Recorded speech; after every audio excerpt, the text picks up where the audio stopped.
주간의 삶도 성령 충만하시고 행복한 삶이 되시길 축원합니다. 이런 말 혹시 들어보셨습니까? 망치를 가진 사람에게는 모든 것이 못으로 보인다. 너무 재밌죠. 한번 하루 종일 망치를 들고 다녀보세요. 그러면 아마 튀어나와 있는 건 다 때리고 싶을 거예요. 이게. 나사도 막 이렇게 때리고 싶어지고 유리창도 막 때리고 싶어지고. 그러니까 망치를 들면 그렇게 되는데 이게 심리학의 법칙입니다. 망치의 법칙이라고. 그런 이제 법칙이 있습니다. 자, 그러니까 이게 무슨 이야기냐면 우리의 사고 방식도 그런 어떤 구조를 가지고 있다라는 거죠. 사람이요 한 가지 틀에 익숙해지면 그 틀을 가지고 뭐든지 해석을 하고 그 틀을 가지고 뭐든지 이것을 내가 생각을 하는 거죠. 그러니까 알고 보면 우리 인간이요 알게 모르게 자기가 알고 있는 세계의 틀 속에만 갇혀 있는 거예요. 그 틀을 가지고 뭐든지 생각하고 사고하고 뭐 이렇게 하는 거죠. 내가 그렇게 똑똑하다고 하지만 실은 헛똑똑입니다. 제 인생도 그런 것 같아요. 제가 이번에 이집트에 가서 그걸 더 느꼈던 것 같아요. 성경을 읽을 때도 마찬가지입니다. 우리가 성경을 볼 때도 자신의 사고나 자신의 경험의 틀 이걸 가지고 이제 성경을 볼 때가 많기 때문에 그래서 거기에 갇혀 있는 거죠. 광야라는 단어 하면 무슨 생각이 드십니까? 우리는 대부분 이 광야에 대해서 더 깊은 생각을 하면서 대부분 황량한 광야, 그래서 훈련받는 광야. 근데 어떤 사람은 이제 정금같이 연단되는 곳 이렇게도 하고요. 어떤 사람은 외로운 인간의 어떤 한계를 느끼는 어쩌면 나그네 같은 인생을 표현하는 그런 것이 바로 광야다. 이런 여러 가지 우리 생각들을 실은 하게 됩니다. 자, 저도 그렇게 생각을 했습니다. 그런데 제가 이번에 이집트에 가서 성경의 배경이 되는 그 땅들을 직접 이렇게 밟아보면서 그리고 이 광야를 지나면서 진짜 제가 깜짝 놀랐습니다. 왜냐하면 이 광야 길을 가는데요. 차를 몰고 이렇게 쭉 가는 길을 제가 보는데 양쪽 다 아주 황량한 그래서 아무것도 있지 않은 끝없이 이게 이렇게 돼 있더라고요. 저기 중간중간에 보이는 나무는 시띠나무입니다. 시띠나무가 있고요. 저렇게 이제 이 사막이 펼쳐져 있는데 제가 깜짝 놀란 것은 이 광야를 지나는데 이렇게 가다가 갑자기 그 길이 똑같은 길이었는데 땅도 다 똑같은 땅이었는데 갑자기 분위기가 바뀌면서요. 그러면서 한쪽 면은 저렇게 광야고 또 한쪽 면에는요 저렇게 이제 나무 숲이 이루어진 거예요. 그런 땅이 이렇게 돼 있더라고요. 자, 그래서 야 이게 어떻게 이렇게 된 거냐 이제 이런 생각을 실은 하게 된 거죠. 자, 그런데 이렇게 된 이유가 있었습니다. 그것은 바로 이 요셉의 수로라는 게 있었어요. 그러니까 이제 이 풀이 자라는 곳에는 이 요셉의 수로가 있는데 요셉 시대에 아마 만들어진 것 같아요. 요셉이 풍년과 그 흉년을 경험하면서 이집트의 총리로서 엄청난 일들을 많이 했지 않습니까? 곡식 창고도 짓고 뭐 이렇게 했죠. 그러니까 저런 수로들을 만들어서 나일강의 물을 가져다가 저렇게 이제 하게 된 거죠. 그러니까 규칙적으로 땅은 똑같이 이렇게 메마른 땅인데 규칙적으로 저렇게 구조만 짜주면 얼마든지 나무가 자랄 수 있는 땅이 광야예요. 자, 그러면 생각해 보십시오. 이스라엘 사람들이 그때 당시 사람들이 생각했던 광야는 뭐겠습니까? 우리는 광야를 무슨 연단의 장소, 고생하고 외롭고 힘든 장소 이렇게만 생각하는데 그 당시 이스라엘 사람들이 생각했던 광야는 기회의 땅이에요. 그러니까 얼마든지 거기에 물만 공급하면 얼마든지 나무를 키워낼 수 있는 땅이죠. 얼마든지 가능성이 있는 땅이 바로 광야죠. 그 당시 사람들의 그 사고와 생각으로 봤을 때는 광야가 우리가 지금 느끼는 광야하고는 전혀 다른 이런 의미가 있다라는 거죠.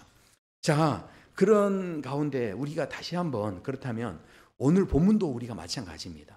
우리가 오늘 본문을 생각할 때 우리는 오늘 본문을 대부분 순종의 사건이다 이렇게 생각을 합니다. 왜냐하면 이스라엘 사람들이 하나님의 그 음성에 순종하면서 이 홍해를 건너게 되는 이제 이런 사건이었지 않습니까? 그리고 애굽 사람들은 하나님을 대적했고 하나님을 거부했기 때문에 그래서 불순종했기 때문에 그 물에 홍해에 빠져 죽게 되는 이제 이런 모습들을 가지고 있죠. 자, 그렇다면 성경을 우리가 이제 이런 식으로만 해석을 하면 이제 그 다음에 무슨 생각을 하겠습니까? 야, 하나님을 시험하려고 하지 마. 그러면 죽어. 그렇죠. 그러면 죽어. 그러니까 하나님 시험하려고 하면 안 돼. 그리고 어떻게 해요? 하나님 앞에 우리가 더 잘 순종을 해야지. 그러니까 홍해가 갈라진 것처럼 기적을 경험하려면 한 걸음의 순종이 필요해. 그러면 새벽 기도도 한 걸음의 이 새벽 기도가 이게 얼마나 중요한지 몰라요. 하나님 앞에 11조를 드리는 그 한 걸음도 이게 얼마나 중요한지 몰라요. 그것이 바로 우리의 인생에 홍해가 갈라지게 하는 그런 걸음이 될 수 있다라는 거죠. 교회에서 봉사하는 그 봉사의 걸음도요. 이게 그런 순종의 이제 차원에서 보면 그것이 바로 홍해를 경험하게 하는 기적이 될 수 있다. 우리가 이제 이렇게 생각을 합니다. 그런데 그것은요, 그것은 이 순종의 망치로만 이것을 봤기 때문에 그렇게 해석이 되는 거예요. 저는 물론 그런 해석도 그렇게 나쁜 해석이라고는 생각하지 않습니다. 왜냐하면 나아만 장군 같은 경우도 잘 몰랐지만 하나님 앞에서 이 요단강에 몸을 담그는데 6번 담글 때까지 아무 일도 일어나지 않았는데 7번 담글 때 몸이 어린아이와 같이 변화되어지는 놀라운 은혜를 경험했죠. 그러니까 하나님 앞에서 순종한다는 것, 그것이 주는 놀라운 그 도전들이 있습니다. 그러니까 저는 그런 해석도 제가 틀렸다는 게 아니에요. 물론 중요하지만, 그러나 이 홍해의 문제를 그저 단순히 이 순종이라는 문제로만 볼 수 있는 것이 아니라는 거죠. 더 깊은 의미가 실은 여기에 담겨져 있는데 우리는 단순히 이것을 그저 순종하면 홍해의 기적을 경험할 수 있다, 이렇게만 실은 생각을 하는 거예요. 우리의 사고의 틀이 거기에만 있는 거죠. 자, 그런데 이 홍해라는 것, 자, 그렇다면 생각해 보십시오. 하나님께서 이 말씀을 하실 때 그 시작을 어떻게 하셨냐면 믿음으로라고 말씀을 합니다. 그러니까 이 홍해를 건너는 사건은 순종의 사건, 단순히 순종하고 불순종하고 이런 문제를 다루시는 게 아니고 바로 믿음으로 이 문제를 보기를 원하셨다라는 거죠. 이게 이 홍해를 가로지르는 그 사건은 단순히 내 말을 잘 들으면 살고 내 말을 안 들으면 죽고, 하나님께서 지금 그것을 알려주시려고 하신 게 아니에요. 이 홍해를 건너므로 인하여서 하나님께서 뭘 보게 하시는 거냐면 바로 새로운 기회의 땅을 보게 하시는 거죠. 자, 그러니까 이 새로운 기회의 땅을 본다는 게 도대체 뭡니까? 모세가요, 하나님께서 모세를 통해서 이스라엘 백성에게 하시는 말씀이 있는데 이렇게 말씀을 하세요. 모세가 백성에게 이르되 너희는 두려워하지 말고 가만히 서서 그 다음에 뭡니까? 하나님이 이루시는 구원을 보라는 거예요. 가만히 있으라는 거죠. 자, 그러면 뭔가를 순종하라는 이야기가 아닌 거, 행동하라는 이야기가 아닌 거죠. 그러니까 이게 지금 홍해 앞에서 순종이냐 불순종이냐 이걸 이야기하는 게 아니라 가만히 있으라는 거예요. 자, 이건 도대체 무슨 이야기일까요? 그러니까 이게 뭐냐면 이 가만히 있는 것을 통해서 하나님이 이루시는 일들을 참여하게 하시는데 믿음으로 그 홍해를 건너게 하셔서 새로운 이 광야를 보게 하시는데, 자, 생각해 보십시오. 그 광야는 어떤 광야입니까?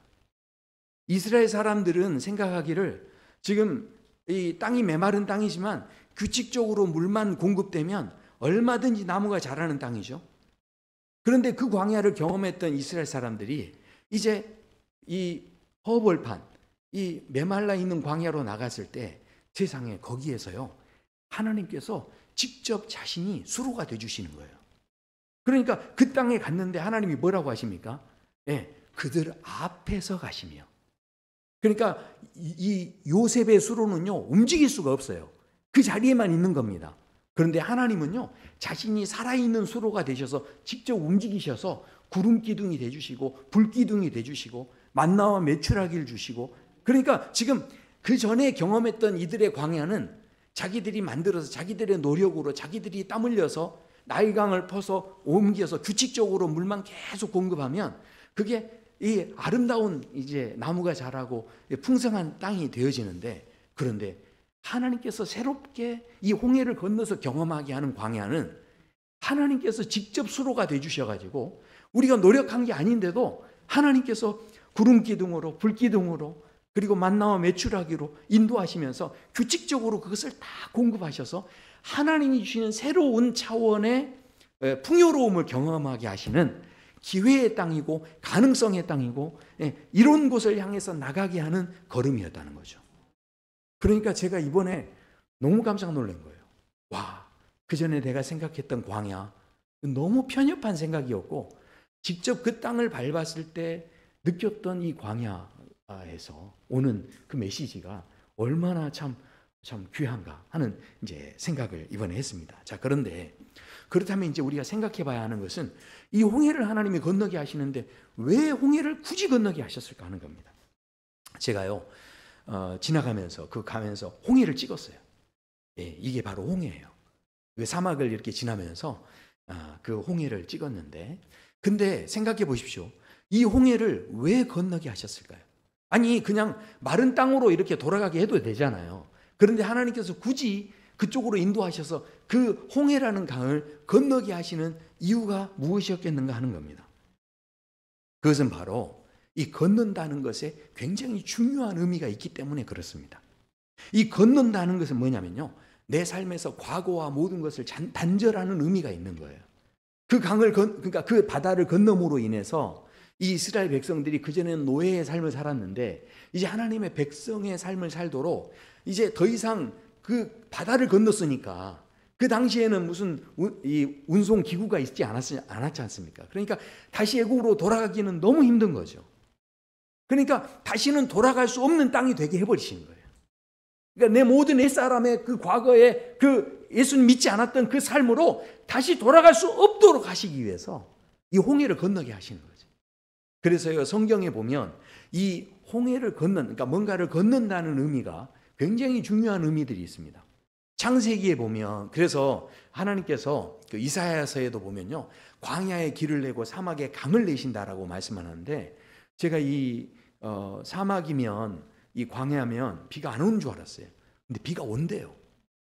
그런데도 사막이 되는데, 그 왜 그러냐면 비가 막 오면요, 그 물이 확 불어나서, 그래서 갑자기 물줄기를 만들어내면서 그 물이 흘러서 이제 강으로, 바다로 막 흘러가 버리는 거죠.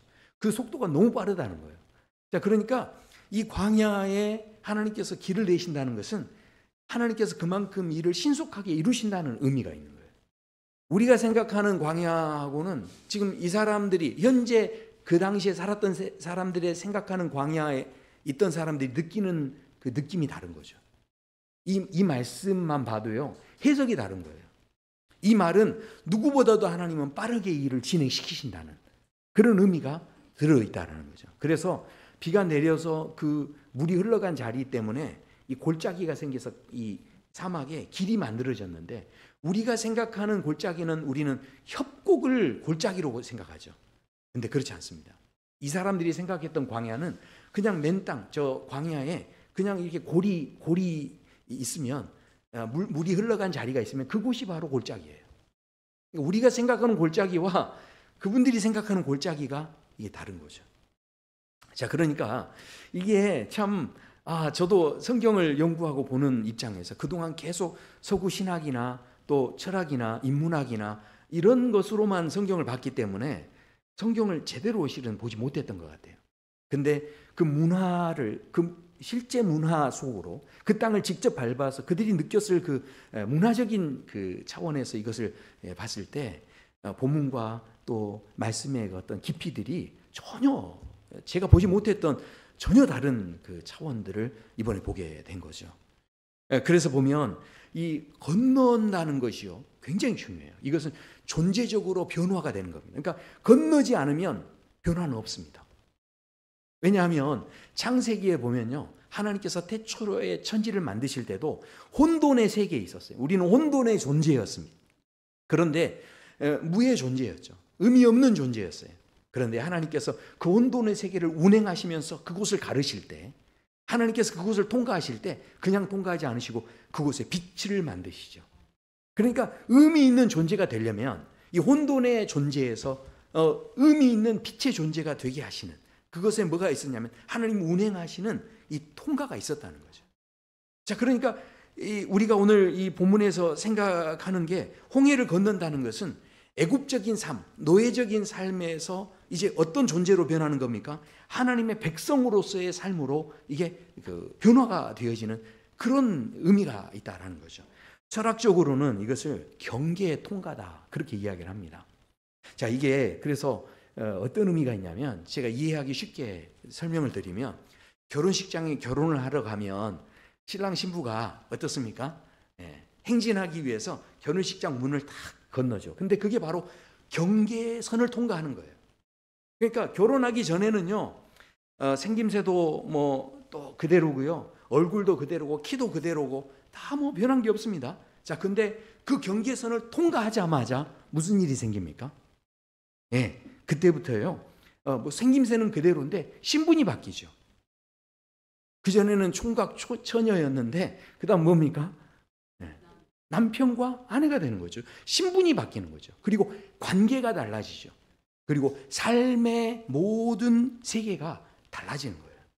자, 그러니까 이 존재가 변한다는 거예요. 그러니까 하나님께서 홍해를 건너게 함으로 인해서 그저 단순히 애굽에서 탈출했다 이렇게만 생각하시는데 그게 아니라는 거예요. 그 애굽에서 탈출해서 굳이 홍해를 건너게 하신 것은 굉장한 의미가 있었는데, 그것은 바로 우리가 전혀 다른 존재로서 새로운 삶을 살기를 원하시는 마음이 거기에 담겨 있었다라는 이야기죠. 그러니까 혼돈의 삶이 더 이상 혼돈의 삶이 아니라 빛의 삶이 되기를 원하시고, 그 다음에 이 사망의 삶, 죽음의 삶이 생명의 삶이 되기를 원하시는 거죠. 그래서 예수님께서 이렇게 말씀하세요. 예수님께서 뭐라고 하십니까? 아브라함에게도 초대하실 때 그렇게 하시죠. 너의 고향과 친척과 아버지 집을 떠나 내게 보여줄 땅으로 가라.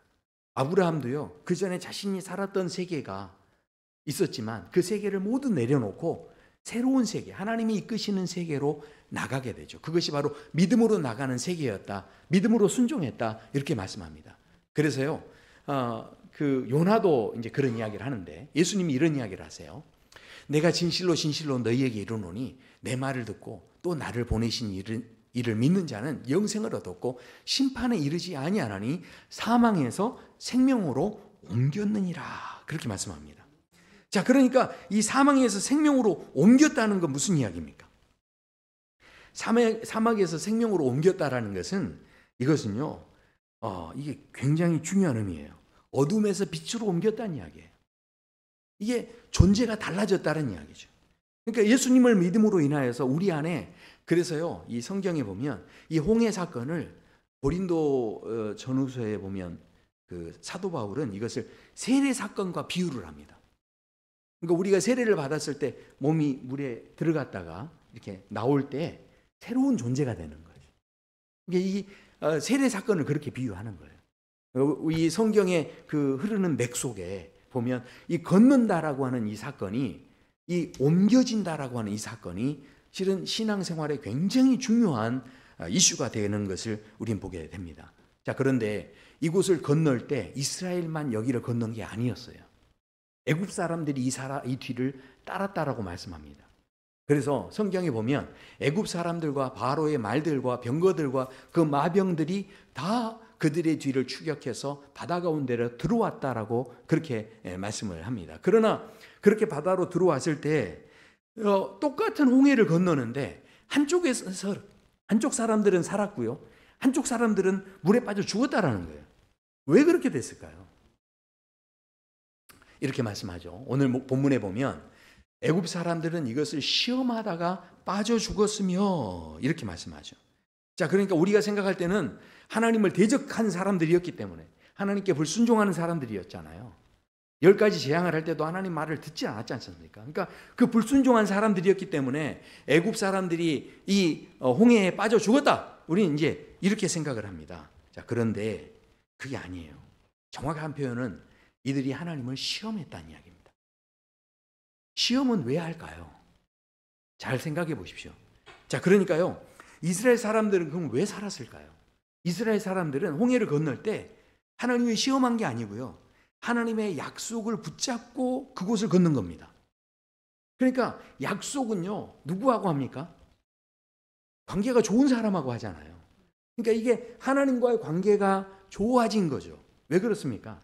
이 애굽에서 죽음의 신이 넘어갈 때, 그때 이 어린 양을 잡아서 문설주에 이렇게 바르게 되는데, 그 어린 양의 피로 인해서 이스라엘 백성들은 이제는 노예가 아니라 누가 된 겁니까? 하나님이 선택한 하나님의 자녀로서, 하나님의 백성으로서 관계가 된 거죠. 그래서 그 좋은 관계 속에서 하나님이 주신 약속을 붙잡고서 이 애굽 땅, 이 홍해를 건넌 거예요. 그러니까 이렇게 건넜는데 이 애굽 사람들은 하나님과 관계가 있지 않은 거예요. 관계가 없이 뭘 보고 건넌 겁니까? 저 사람들이 건너니까 그 방법을 보고서 따라가면서 자기들도 건너면 야, 우리도 뭔가 좋은 일이 생기겠다 이렇게 생각하고 건넜다는 이야기예요. 그게 바로 시험입니다. 무슨 이야기냐면 조금 쉽게 이야기 드리면 야, 저 사람은 하나님 앞에서 야, 교회에서 봉사 저렇게 하고 헌신하고 또 하나님 앞에 11조 드리고 저러더니 정말 하나님이 놀라운 복을 주셨어. 그러니까 그 복을 받은 걸 보고서 어떻게 합니까? 야, 나도 저런 복을 받으려면 나도 11조 해야지. 그러면서 11조 하고 나도 봉사해야지. 봉사하고 이렇게 하면 누구하고 똑같다고요? 애굽 사람하고 똑같은 거예요. 그러니까 정말 11조를 드릴 때 거기에 하나님 앞에 감사한 마음이 있어서 드리는 11조하고 야, 저렇게 했더니 홍해의 기적을 보내? 나도 저랬으면 좋겠다 하면서 그 사람들을 보고서 이 봉사하고 헌신하고 하는 그 11조하고 하는 것과는 차원이 다른 거죠. 근데 지금도요, 교회를 다니는 많은 사람들이 어떤 사람은 그냥 애굽 사람으로 종교인으로 남아 있는 거예요. 그냥 그 신기한 일들을 위해서. 그러니까 지금 애굽 사람들이 지금 여기에서 이스라엘 사람들은 하나님의 약속을 따라갔지만 애굽 사람들은 뭐를 따라간 겁니까? 이스라엘을 잡으려고 따라 들어갔죠. 그러니까 이 애굽 사람들은 자기의 목적을 이루기 위해서 들어간 거예요, 거기를. 이 홍해를 들어간 목적이 뭡니까? 이스라엘 사람들은 하나님과 관계를 위해서 들어간 거죠. 하나님의 약속을 붙잡고 들어간 거죠. 그러니까 그렇게 들어간 건데, 근데 애굽 사람들은 자기의 목적을 이루기 위해서 신앙을 갖는 거예요. 종교를 갖는 거죠. 그러니까 그것은 종교인의 삶인 거예요. 그래서 그렇게 들어갔을 때 결과는 완전히 다른 거죠. 그러니까 이스라엘 사람들은 하나님이 초대한 것에 대해서 응답을 한 거고요. 근데 이 애굽 사람들은 자기 목적을 추구하기 위해서 갔기 때문에 야, 저렇게 가니 신기하네 하면서 따라간 건데 거기를 건너게 하시는 하나님을 보고 따라간 게 아닌 거죠. 이스라엘 사람들은 누구를 보고 따라간 겁니까? 거기를 건너게 하시는 하나님을 보고서 따라간 거죠. 그래서 그곳을 건넌 겁니다. 이 시험이라는 말이 그래서 원래 이 중요한 순간에는 알람이 울리게 돼 있어요. 왜냐하면 예수님께서도 이 시험을 당하셨어요. 그래서 이 사단이 시험할 때 뭐라고 합니까? 내가 만일 하나님의 아들이거든 이라고 하죠. 그러니까 뭔가 증명해 보라는 거예요. 네 힘으로 한번 해보라는 거예요. 너도 할 수 있다 이거죠. 그러니까 뭡니까? 너의 노력으로 너의 목적을 이루고 한번 해보라는 거예요. 그러니까 이런 그 사단의 시험이 있었죠. 두 번째 시험도 마찬가지였어요. 내가 만일 하나님의 아들이거든. 뭡니까? 네 자신을 한번 증명을 해보라는 거예요. 네 능력으로 이런 걸 해보고 네 자신을 한번 증명해보고 뭐 그렇게 하라는 거죠. 세 번째 시험도 마찬가지였습니다. 내게 엎드리기만 하면 그러면 네 원하는 목적대로 내가 이걸 단번에 이루어질 수 있어. 이야기하는 거죠. 그러니까 목적을 이루게 하는 그것이 뭐의 시험입니까? 마귀의 시험이었죠. 그때 예수님께서 말씀하시죠. 목적을 이루는 게 중요한 게 아니라 하나님을 예배하는. 그러니까 하나님과의 관계를 맺는 것이 중요하다는 거예요. 그러니까 그 이야기를 하신 거죠. 지금 시험이 뭔지가 지금 예수님을 통해서 이 마귀가 시험하는 게 뭔지가 정확히 드러나는 거죠. 애굽 사람들이 그런 시험을 했다라는 겁니다. 결과가 어떻게 됩니까? 애굽 사람들이 다 그 홍해에 덮여서 죽게 됐다라는 거예요. 한 사람도 남지 않았다라는 겁니다. 자, 그런데 여기에서 이제 한 가지 마지막으로 질문을 하나 해야 되는데, 그러면 애굽 사람들은 다 죽었느냐? 아닙니다. 왜냐하면 출애굽기 12장에 보면 수많은 잡족과 양과 소와 힘이 많은 가축이 그들과 함께 하였으며 이렇게 말씀합니다. 그러니까 지금 이 홍해를 건넜던 사람들 중에 수많은 잡족이 있었는데 바로 이 수많은 잡족이 누구냐면 애굽 사람들이에요. 그러니까 애굽 사람들이 그 모든 10가지 재앙을 보고 6월절에 그 장자의 죽음을 보고 이러면서 야, 하나님이 참 신이구나 이걸 깨달은 겁니다. 이 10가지 재앙이 모든 이들이 섬겼던 신들을 다 쓸어버리는 그런 이제 내용이었다라는 것을 제가 오후 예배 시간에 사진과 함께 다 한번 보여드릴게요. 그러니까 이제 그렇게 되어지는 그런 상황 속에 이 사람들이 하나님만이 참 신이구나 하면서 따라 나섰던 사람들, 이런 사람들은요 전부 다 홍해를 함께 걷는 거예요. 그러니까 하나님께서는 이걸 통해 우리가 아셔야 되는 것은, 하나님은 지금 순종하느냐 순종하지 않느냐 이거 보고 사람들을 막 다 죽이시고 이러신 분이 아니고, 하나님은 어느 누구에게도 배타적이지 않으시다는 거예요.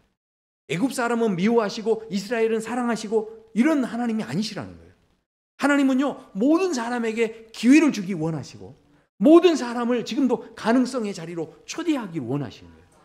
그러니까 하나님은 나는 별로 안 좋아하시나 봐, 아유 저 집사님만 사랑하시나 봐, 땡입니다. 땡. 그런 일이 아니에요. 하나님은 절대 그러신 분이 아니시라는 거예요. 그래서요 하나님께서 왜 그러냐면, 제가 그래서 이번에 이집트에 가서 깜짝 놀란 게 있었어요. 그게 뭐냐면, 이집트 안에 교회가 하나 있는데 그 교회를 방문을 했어요. 알렉산드리아 교회입니다. 근데 그 알렉산드리아 교회가 수많은 박해를 받았는데, 그런데도 지금까지 예배도 잘 드리고 얼마나 이 복음을 전하는 일에 또 애를 쓰는지 몰라요. 그리고 이 알렉산드리아 교회는요 그 70인역 성경을 번역한 거를 여기에서 주도적으로 썼던, 그러니까 사용을 하는 중심지였어요. 그러니까 이 복음의 중심지였는데요. 70인역 성경이 뭐냐면, 성경을 히브리 학자들이 전부 다 다른 장소에서 다 번역들을 했는데 놀랍게 그 번역이 똑같았어요. 72명이 번역한 게 똑같았어요. 그래서 만들어진 게 70인 번역 성경입니다. 근데 기가 막히지 않습니까? 기적이죠. 너무 신기한 일이죠. 근데 그 성경을 중심적으로 썼던 교회가 알렉산드리아 교회인데, 그 교회가요 그 다른 어느 곳에 있지 않고 이집트 안에 있었어요. 그러니까 이 사람들은 뭡니까? 그 당시에 홍해를 건너지 않은 사람들도 이집트에 있었다는 이야기예요. 근데 건너지 않았지만 그들은 하나님을 섬기는 사람들이 그 안에서 생겨났다는 이야기죠. 그리고 그 섬기는 사람들이 끊임없이 거기에서 하나님을 바라봤고, 그래서 거기에 교회가 세워진 거고, 그 교회가요 수많은 박해가 있지만 지금까지도 예배를 드리는 거처로서 존재하고 있다는 거예요. 근데 그 이 교회 벽이 있는데, 그게요 나일강이 이렇게 범람을 하면 마을을 지켜주는 역할까지 했어요. 제가 그래서 그곳에 들어갔는데, 저게 이제 그 성벽입니다. 교회 벽이에요. 근데 그 벽 아래로 보면 저렇게 이제 지하로 이렇게 들어가게 돼 있어요. 그래서 이제 여러 가지 그 마을들로 갈 수 있는 길이 나와요. 그러니까 저게 너무 실은 대단한 거죠. 그리고 이 교회 안쪽에 지하에 보면 저렇게 이제 예배 드리는 공간들이 또 따로 있고요. 저 교회에서 지금까지 신앙생활했던 수많은 사람들이 있고, 그런데 이걸 보면서 제가 깨닫게 되는 건 뭐였냐면, 결국은 이게 무슨 이야기입니까? 하나님께서는요 누구든지 지금 배타적이지 않고 받아주기를 원하시는 거죠.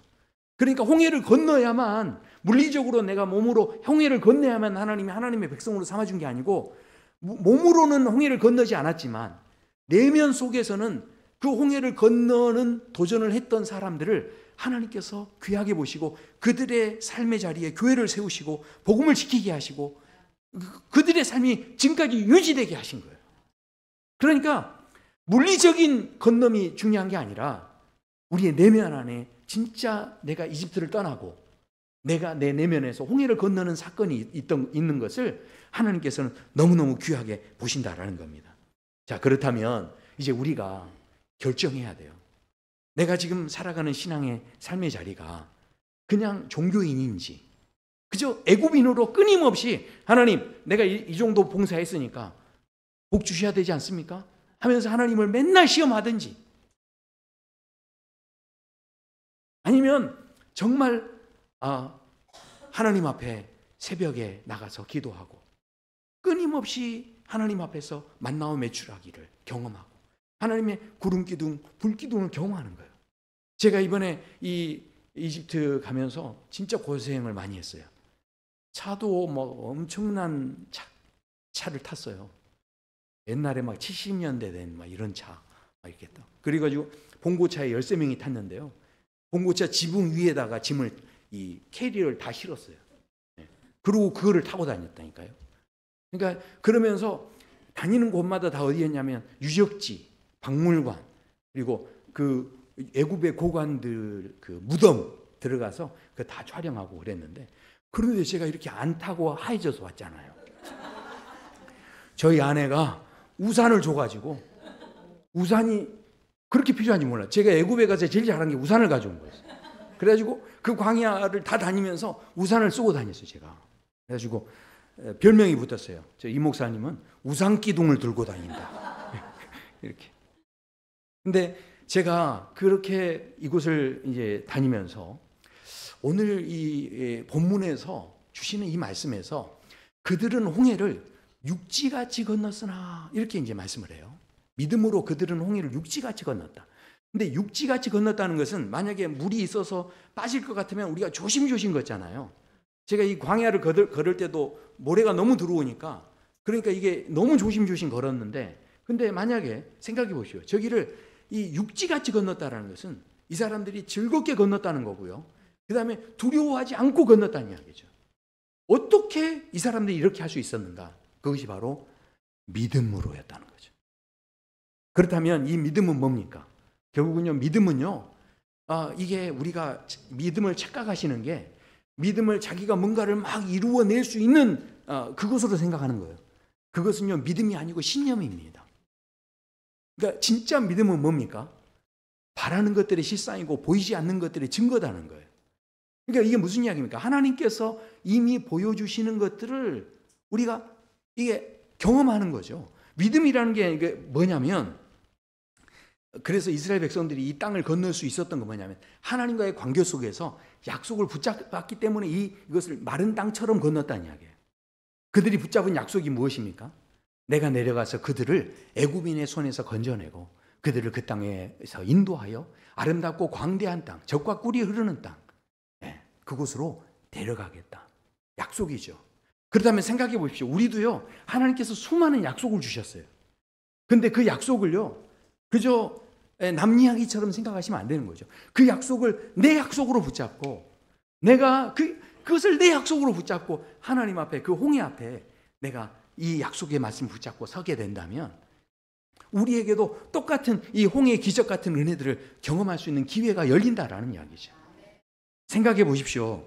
우리가요, 하나님께서 이제 이 믿음이라는 것 자체는요, 실은 우리는 대부분 불가능을 가능하게 하는 것이 믿음이다 이렇게 생각하시는데, 진짜 믿음은 뭐냐면 하나님께서 가능하게 하시는 것을 받아들이는 게 믿음이에요. 그러니까 믿음은 내가 뭔가를 막 불가능한 걸 가능하게 막 해내는 믿음, 이거는 아까 말씀드린 대로 어쩌면 신념이에요, 신념. 그러나 진짜 믿음은 하나님이 이미 이루신 일들을 받아들이는 거예요. 거기에 참여하는 거죠. 그러니까 뭐합니까? 규칙적으로 하나님이 구름 기둥, 불 기둥, 만나와 메추라기, 이걸 통해서 하나님이 직접 수로가 되어주시는 이 새로운 세계 속에 지금 이 사람들이 나간 거죠. 여기에서 새로운 하나님의 세계를 경험하게 되는 거죠. 이게 바로 믿음의 세계였다라는 겁니다. 자, 그런데 하나님은 결국은 우리가 홍해를 건너게 하시는 것은 겨우 구원해 주시기 위해서만 우리를 건너게 하신 게 아니었다는 거예요. 그래서 아브라함을 부르셨을 때를 생각해 보셔야 돼요. 아브라함을 부르셨을 때 어떻게 부르십니까? 너는 본토 친척 아비집을 떠나라. 그러면서 뭐라고 하시냐면 너는 복이 될지라 이렇게 말씀합니다. 그러니까 무슨 이야기입니까? 요셉의 시대 때 요셉 때문에 애굽 사람들이 복을 받았죠. 요셉이 수로를 만들고 창고를 짓고 이렇게 해서 그 흉년에도 복을 받았지 않습니까? 그런데 하나님께 그 수로는 움직일 수 없는 수로예요. 애굽에만 있는 수로예요. 그런데 홍해를 건너므로 인하여서 하나님께서 이제 우리가요 복이 되게 하시는 거예요. 수로가 되게 하시는 거예요. 우리 안에 생수의 강이 흐르게 하시고요. 그러니까 우리가 어디에 있든지 하나님께서는 우리가 복의 존재가 되기를 원하시는 거죠. 그렇다면 뭡니까? 우리의 생에서 가장 중요한 것은요, 새벽 기도에 나오셔서 하나님 안에서 날마다 만나를 받아야 돼요. 그러니까 규칙적으로 내 삶이요 메마르지 않으시려면요, 막 이렇게 메마른 광야가 되지 않으시려면 규칙적으로 어찌됐든 말씀을 받는 자리가 있어야 되고요.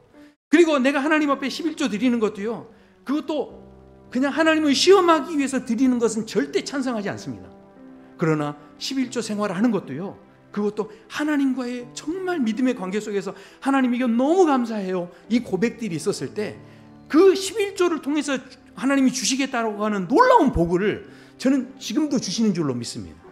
그래서 제가 이번에 여행을 함께 했던 그 동행했던 분들 보니까요, 그분들의 이분이 왜 이렇게 이 자리까지 와서 이런 공부들을 하는지를 봤는데, 그분을 보니까 그 부모님이 또 목사님이었고 또 그 부모님이 선교사님이었고 그만큼 수많은 사람들이 헌신과 씨앗을 뿌렸던 것들을 그 자녀들이 그 열매를 먹고 있는 걸 제가 봤어요. 하나님께서는 절대로 하나님의 계산은 마이너스가 없습니다. 절대로 이 11조나 우리가 하는 모든 것을 하나님 앞에 시험거리로 시험하기 위해서 종교인의 모습으로 이걸 갖고 나가시면 안 돼요. 그러나 하나님 앞에 진심으로 홍해 앞에 서서 하나님의 약속을 붙잡고 내가 그 약속을 의지해서 한 걸음을 뗄 때 그 모든 헌신과 수고는 저는 분명히 가치가 있다고 믿습니다. 그것은 우리의 삶에 우리를 지금 복 주시는 하나님의 은혜를 경험하는 새로운 기회의 땅에 은혜를 경험하게 하는 놀라운 마중물이 되게 하실 줄로 믿습니다. 우리 시간에 함께 찬양하시겠습니다.